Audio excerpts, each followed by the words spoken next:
வணக்கம். இப்போ இந்த புதுசா தாக்கல் செஞ்ச பட்ஜெட் பற்றி உங்களோட கருத்து சொல்லுங்க. மிக சிறப்பாக வந்திருக்கு. 2026-27க்கான பட்ஜெட் தாக்கல் மிக சிறப்பாக இருக்குது. அது பெண்களுக்காக அதிகமாகவே இருக்குது. இப்போ பார்த்தீங்கன்னா அநேக இடங்களில் வந்து இந்த மகளிர் விடுதிகள் நிறைய பிரச்சனைகள் வந்துட்டு இருக்குது. ஆனால் இன்னைக்கு வந்து அரசு சார்பில் வந்து மாவட்டம் தோறும் ஒரு மகளிர் விடுதி வந்து கொண்டு வரேன் அப்படின்னு சொல்லிட்டு பட்ஜெட் தாக்கல் பண்ணியிருக்கிறாங்க.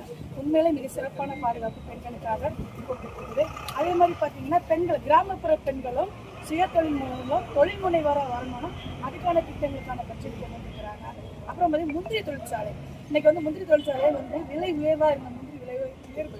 ஆனால் அந்த தொழிற்சாலை நடத்துகிறவங்களும் தொழில் செய்கிறவங்களும் மிகவும் நலிவடைஞ்சிருக்கிறாங்க. அநேகமாக பார்த்தீங்கன்னா குமரி மாவட்டங்கள்ல தான் முந்திரி தொழிற்சாலை அதிகமாக இருக்குது, கேரளா கன்னியாகுமரியில். இன்னைக்கு அந்த தொழிலை வந்து மேன்மைப்படுத்துறதுக்காக அதுக்கான ஊக்கம், அதுக்காக ஒரு திட்டத்தை வழிவகுச்சிருக்காங்க. உண்மையில மிக சிறப்பு. ஏன்னா வீடுகள் நாங்கள் எல்லாம் கண்கூட அதெல்லாம் பார்த்துட்டு இருக்கிறோம்.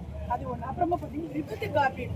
இன்னைக்கு வந்து ஜிஎஸ்டின்னு எல்லாரும் நம்மளும் அதை தான் மேக்சிமம் வந்து எல்லாருமே சொல்ற ஒரு விஷயம். இன்னைக்கு விபத்து காப்பீடுல வந்து அதுக்கான ஜிஎஸ்டி இல்லை அப்படின்ட்டு வரி விலக்கு கொடுத்துருக்குறாங்க. அப்புறம் பார்த்தீங்கன்னா மருத்துவத்துறையில் வந்து பார்த்தீங்கன்னா மருத்துவத்துக்கான அந்த வரி விதிப்பு வந்து 5% 2% தான் வந்து கீழே கொண்டு வந்துருக்குறாங்க. இது எல்லாமே மிக சிறப்பான திட்டமாக இருக்குது. பெண்களுக்கான ஒரு அரசு, மத்திய அரசு அப்படின்றத மீண்டும் வந்து இந்த பட்ஜெட் மூலம் வந்து அதை உறுதிப்படுத்தியிருக்கிறாங்க. அதுக்கு பாரத பிரதமருக்கும் மத்திய நிதியமைச்சர் நிர்மலா சீதாராமன் அவர்களுக்கும் ஏனைய நிர்வாகிகளுக்கும் எங்களது மனமார்ந்த நன்றி நாங்கள் தெரிவிச்சுக்கிறோம்.